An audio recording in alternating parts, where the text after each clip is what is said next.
performance in Paris. I'm just incredibly thrilled to be here. I'm gonna try to make sure that my Dominican accent and my New York accent, which like forces me to talk very, very quickly, does not get in the way of this show. But I write a lot about both of those experiences, about my parents' home country and about being born and raised in New York City. And when I was in my master's program in creative writing, that kind of became a problem.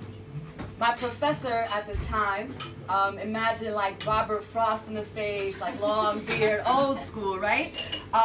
Wasn't always interested in what I was trying to write, or did not feel like he was the best reader for my work.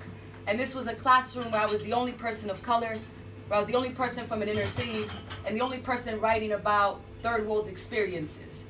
And so it got a little difficult sometimes to bring work into class. And I think the prime example that I can bring to you all was one day, my professor comes to class and he is just so enthusiastic about a deer poem that he just read. Right? And I have no problems with Bambi. Like, this is not like my being prejudiced against deer. But he wanted us each to go around the room and describe what animal we would write a praise poem for, or we would write an ode to. And he goes to one classmate, and she says she would write, to the blackbird, like Elizabeth Bishop, which is dope. Like, this Bishop quote is over here. Like, I love Bishop, no beef, right? Great, blackbirds, yes, more poems about them. Goes to another classmate, and he's like, I would write about sea anemones. And I'm not gonna lie, it was grad school, but I don't know how to fucking spell anemone. So I don't know what that is, right? Like, don't play me. And so he gets to me, and in my head, I'm like, well, what is an animal I know really, really well? And the first thing that popped out of my mouth was rats. Because outside of like the movies that you see of New York City, rats are like what is probably the most realistic wildlife we have, right? You were just there, you know. They're in the train station, they're in restaurants, they're all over. And they're, say what? Eating pizza. Eating pizza, right? People feed them, they're pets. And when I was growing up, I lived on the most rat-infested neighborhood in all of New York City, as declared by the New York Times, so it's fucking official. Like, it was rat-infested. So that's what I know. And I'll never forget the moment when my professor laughed and looked at me and said, rats aren't noble enough creatures for a poem. I think you need more experiences. Fuck 'em, word. And so I wrote this poem. It was the last poem in my thesis that he read, that I handed to him. He was the head of the department, so I couldn't be like, fuck you, right? I had to wait until I graduated. But this poem is called Rat Ode.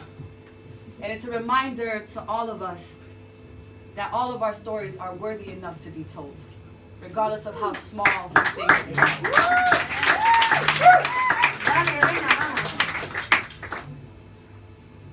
Because you are not the admired nightingale.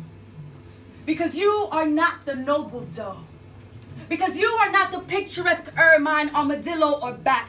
They have been written and I don't know their song the way I know you're scuttling between walls. The scent of your collapsed corpse rotting beneath floorboards. Your frantic squeals as you pull at your own fur from glue traps. Ripping flesh from skin in an attempt to survive. Because in July of '97, you birthed a legion on 109th, swarmed from behind the dumpsters, made our streets infamous for something other than crack.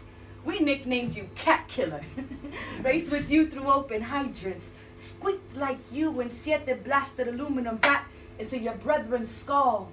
The sound slapped down dominoes. You reigned that summer rat, and even when they sent exterminators, half dead and on fire, you pushed on. Because even though you are an inelegant, simple, mammal bottom feeder, always fucking famished little ugly thing, who feasts on what crumbs fall from the corners of our mouths, you live uncuddled, uncoddled. Can't be bought at Petco and fed to fat snakes because you are not the maze rat of labs. Pale, pretty-eyed, trained, you raise yourself. Sharp fang, clawed, scarred, patched dark. Because of this, he should love you.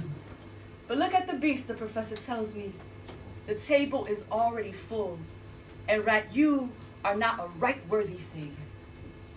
Every time they say that, take your gutter, your dirt coat, filth this page, rap. Scrape your underbelly against streets, concrete. You better squeak and raise the whole world, rap. Let loose a plague of words, rap. And remind them that you, that I, we are worthy of every poem here.